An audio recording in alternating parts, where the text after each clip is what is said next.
Stop scrolling. Seriously.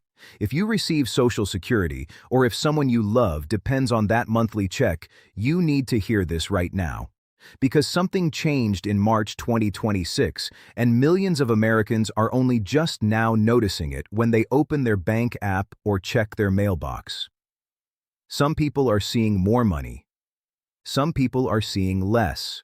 And a whole lot of people are completely confused about why their check looks different this month. So stay with me, because I'm going to break all of this down for you in plain English.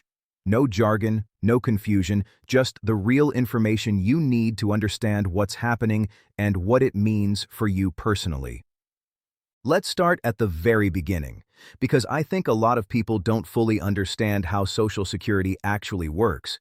And that's not your fault. The system is complicated on purpose, honestly. But here's what a lot of people don't realize. Social Security isn't just one program. It's actually several programs bundled under one roof. You've got retirement benefits for people who've worked and paid into the system. You've got SSDI, which is Social Security Disability Insurance, for people who can no longer work due to a medical condition. You've got SSI, Supplemental Security Income, for people with very low income and limited resources. And then you've got survivor benefits for spouses and children of people who've passed away. Each one of these programs has its own rules, its own payment schedule, and its own set of changes that can happen from year to year. And in March 2026, several of those rules shifted. Some quietly, some not so quietly. And the impact is being felt right now by real people across the country. Now, I want you to stay with me here, because the first change is actually one that most people should be happy about, but the way it's being explained in the news is leaving a lot of seniors more confused than relieved. So let me clear this up. Every year, Social Security goes through something called a COLA adjustment. COLA stands for Cost of Living Adjustment. The idea is simple. Prices go up over time: groceries, gas, rent, medicine, and Social Security is supposed to keep up with that. So the Social Security Administration looks at inflation data, specifically something called the CPIW, which is the Consumer Price Index for urban wage earners and clerical workers, and they use that number to calculate how much your benefit should increase. For 2026, that COLA adjustment came in at 2.5%. Now, 2.5% might sound small compared to the 8.7% adjustment we saw back in 2023, but here's some important context. A lower COLA actually means inflation has cooled down. It means prices aren't rising as fast as they were a couple of years ago. So, in a strange way, a smaller COLA is actually a sign that the economy is stabilizing. But the problem, and this is where people are getting confused, is that the cost of the things seniors actually buy, things like prescription drugs, doctor visits, and groceries, those haven't necessarily gone down. They've just gone up more slowly. So you might be getting 2.5% more in your check, but feeling like you're still falling behind. That frustration is completely valid. Here's what this looks like in real dollars, and I'll give you a real example so this actually makes sense. Let's say you were receiving $1,800 in $800 a month from Social Security at the end of 2025. A 2.5% COLA increase means your monthly benefit goes up by $45. So starting with your January 2026 payment, you should have been receiving $1,145 a month. Now, if you're on retirement benefits, that increase should have already shown up in your January and February payments. So if you're only noticing a change now in March, there might be another reason, and we're going to get to that in just a moment. But first, I want to make sure everyone understands the baseline. The 2.5% COLA was applied automatically. You did not need to call anyone. You did not need to fill out a form. You did not need to do anything. It happened automatically, and your new benefit amount should reflect that increase. Now, here's the part that's actually causing the most confusion in March specifically.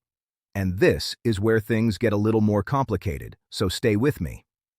Medicare. If you are 65 or older and you're enrolled in Medicare Part B, which covers your doctor visits and outpatient care. Your Part B premium is typically deducted directly from your Social Security check. And in 2026, that Medicare Part B premium went up. The standard monthly Part B premium for 2026 is $185 per month. That's an increase from $174.70 in 2025. So you're paying about $30 more per month for Medicare Part B than you were last year. Now, do the math with me. You got a $45 increase from the COLA, but then Medicare took an extra $10.30 out of your check for the higher Part B premium. That means your actual net increase, the real extra money hitting your bank account, is closer to $34 or $35 a month, depending on your exact benefit amount. And for people whose COLA increase was smaller, maybe their benefit was only $200 a month, their increase might have been around $30. And after the Medicare premium hike, the real-world difference in their paycheck could be less than $20. That's why so many people are opening their bank apps in March and scratching their heads. The number went up, but not by as much as they expected. And if nobody explained the Medicare part to you, that is incredibly frustrating. Let me take a step back and talk about something that affects a specific group of people. And this group has been waiting a long time for this moment. I'm talking about the Social Security Fairness Act. Now, if you've never heard of this, listen carefully, because this is genuinely significant. For decades, there were two provisions in the Social Security law that reduced or eliminated benefits for certain public employees. These were called the Windfall Elimination Provision, or WEP, and the Government Pension Offset, or GPO. These rules affected teachers, firefighters, police officers, and other government workers who received a pension from a job that didn't pay into Social Security. The rules were put in place originally to prevent people from what lawmakers called double dipping, but over the years, they came to be seen as deeply unfair because many of these workers had also paid into Social Security through other jobs, maybe a part-time job, a summer job, a second career. And yet their Social Security benefits were drastically cut or zeroed out entirely because of these two provisions. Retired teachers were particularly affected. Many of them worked for years and years and received almost nothing from Social Security because of GPO and WEP. And that changed. The Social Security Fairness Act was signed into law, and it repealed both of these provisions. And what that means in practical terms is that millions of people, an estimated 3 million Americans, are now entitled to higher Social Security benefits than they were previously receiving. Some people will see increases of hundreds of dollars per month, and the back payments, the money they were owed going back to when the law took effect, those are being processed and distributed. If you are a retired teacher, a firefighter, a police officer, a state or local government employee, or a surviving spouse of someone who was in one of these categories, this could directly affect you. And March 2026 is right in the middle of the window when the Social Security Administration is actively processing and sending out these adjustments and retroactive payments. Here's what a lot of people don't realize about the Fairness Act rollout. It's not instant. The Social Security Administration is processing millions of cases, and they're doing it in batches. Some people received their adjustment and back payment in January, some in February, some are seeing it for the first time in March, and some people are still waiting.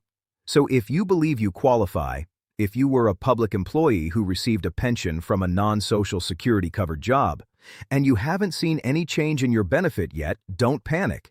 It's still being processed. But you should absolutely verify that SSA has the right information on file for you, because if your records aren't accurate, your case could be delayed or missed entirely.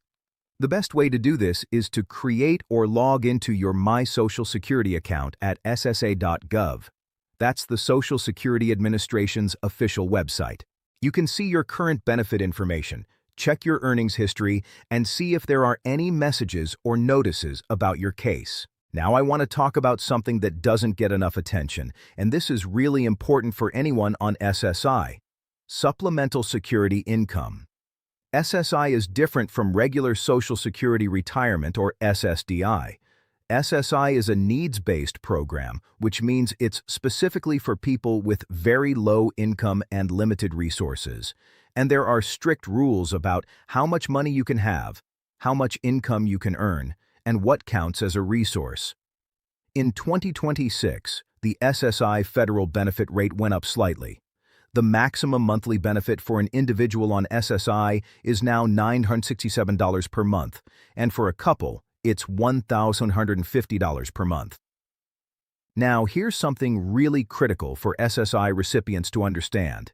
If you had any change in your living situation, your income, your bank account balance, or your household expenses in the past few months, that can affect your SSI payment. SSI is recalculated regularly based on your current circumstances. If you moved in with a family member, if someone started helping you pay your bills, if you got any kind of cash gift, all of those things can reduce your SSI. And if you didn't report them to SSA, you could end up with an overpayment notice, which is essentially SSA telling you that you were paid too much and you owe them money back. That is a situation you want to avoid at all costs. So if anything in your life has changed, anything at all, report it to SSA as soon as possible. Even if you're not sure whether it matters, report it. It's always better to tell them and have them say, "That doesn't affect your benefit," than to say nothing and end up with an overpayment. Speaking of overpayments, this is a topic that caused enormous distress in 2024 and 2025, and it's still something people are dealing with in 2026. The Social Security Administration has the authority to recover overpayments, meaning if they paid you more than you were entitled to, even if it was their mistake, they can ask for it back. And historically, they've been pretty aggressive about this, sometimes withholding 100% of a person's monthly benefit until the debt was paid off. Now, there were changes made to overpayment recovery policies, and SSA has been instructed to be more flexible, to set up reasonable repayment plans, to consider people's financial situations, and to not withhold so much that people can't afford to eat. If you've received an overpayment notice and you're scared about what it means, here's what you need to do. First, don't ignore it. Ignoring it only makes things worse. Second, you have the right to appeal. If you think the overpayment was not your fault, you can request a waiver. If you think the amount is wrong, you can request reconsideration. And third, you can request a lower withholding rate. SSA is supposed to work with you. If you can't afford to pay back the full amount, you can ask them to set up a payment plan or reduce the amount they're withholding each month. This is your right. Use it. Now, let's talk about something that affects a lot of people and that very few people are aware of: the earnings limit for people who are receiving Social Security but who are still working. If you are below your full retirement age and you're receiving Social Security benefits, there's a limit on how much you can earn from work before SSA starts temporarily reducing your benefit. In 2026, that limit is $22,320 per year. If you earn more than that, SSA will withhold $1 in benefits for every $2 you earn above the limit. Now, here's what a lot of people don't realize. This is not permanent. The money is not gone forever. Once you reach your full retirement age, SSA will recalculate your benefit and give you credit for the months when benefits were withheld. So you will get that money back eventually, just in the form of a higher monthly benefit going forward. But in the short term, it can feel like a shock. If you recently got a part-time job, or if you went back to work to supplement your income and you're seeing your Social Security check reduced or stopped, that's probably why. The good news is that once you reach full retirement age, which is 67 for anyone born in 1960 or later, that earnings limit completely goes away. You can earn as much as you want and receive your full Social Security benefit with no reduction. And now I have to talk about scams, because I would be doing you a disservice if I didn't. Every single time there is a big change to Social Security, a COLA adjustment, a new law, a change in Medicare premiums, the scammers come out in full force. They know you're paying attention. They know you're looking for information, and they use that against you. Here is what is happening right now in March 2026. People are receiving phone calls, text messages, and emails claiming to be from the Social Security Administration. They might tell you that your benefit has been suspended. They might tell you there's been suspicious activity on your account. They might tell you that you need to verify your information to receive your Fairness Act payment. They sound official.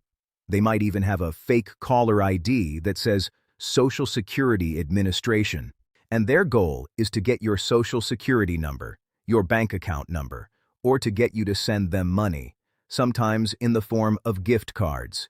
Here is the truth. The Social Security Administration will never call you and demand immediate action. They will never threaten to suspend your benefit over the phone. They will never ask for payment in gift cards. If you receive any communication that feels urgent or threatening, hang up. Do not give out any personal information. And if you want to verify something, call SSA directly at their official number, 1-800-772-1213. That is the real number. Write it down. Let's talk about what you should actually do right now, today, if any of this applies to you.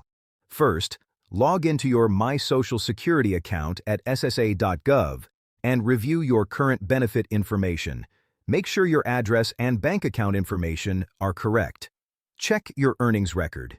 If there are years where your earnings look wrong, that could be affecting your benefit amount. Second, if you think you might be affected by the Social Security Fairness Act, if you were ever a public employee who received a pension, check your records, and if you haven't already heard from SSA about a potential adjustment, consider calling them or visiting your local SSA office to ask specifically about your case. Third, if you're on SSI, review your living situation and income carefully. If anything has changed in the past 3 to 6 months, make sure SSA knows about it. Fourth, if you received an overpayment notice, don't ignore it. Contact SSA, request an appeal or a waiver if appropriate, and ask about a reasonable repayment plan. And fifth, be extremely careful about any unsolicited contact you receive that claims to be from SSA. When in doubt, verify directly through official channels. Here's the bigger picture, and I want to leave you with this thought. Social Security is one of the most important programs in the United States. It's not charity. It's not a handout. It is money that you, or someone you love, paid into over an entire working lifetime. You earned it, and you deserve to receive every single dollar you're entitled to. The problem is that the system is complicated, the rules change, and the information is not always communicated clearly to the people who need it most. That is why staying informed matters so much. That is why understanding these changes, even the confusing ones, even the frustrating ones, puts you in a stronger position than someone who simply doesn't know. So don't leave money on the table. Don't assume your check is right just because it showed up. Don't ignore notices from SSA just because they seem confusing. Check your account, review your records, ask questions. And if you have a family member, a parent, a grandparent, an aunt or uncle, a neighbor who receives Social Security and who might be affected by any of what we talked about today, share this with them. Not everyone knows where to look or what to ask. And sometimes the most valuable thing you can do for someone you love is simply make sure they have the right information at the right time. Stay informed. Your financial security depends on it.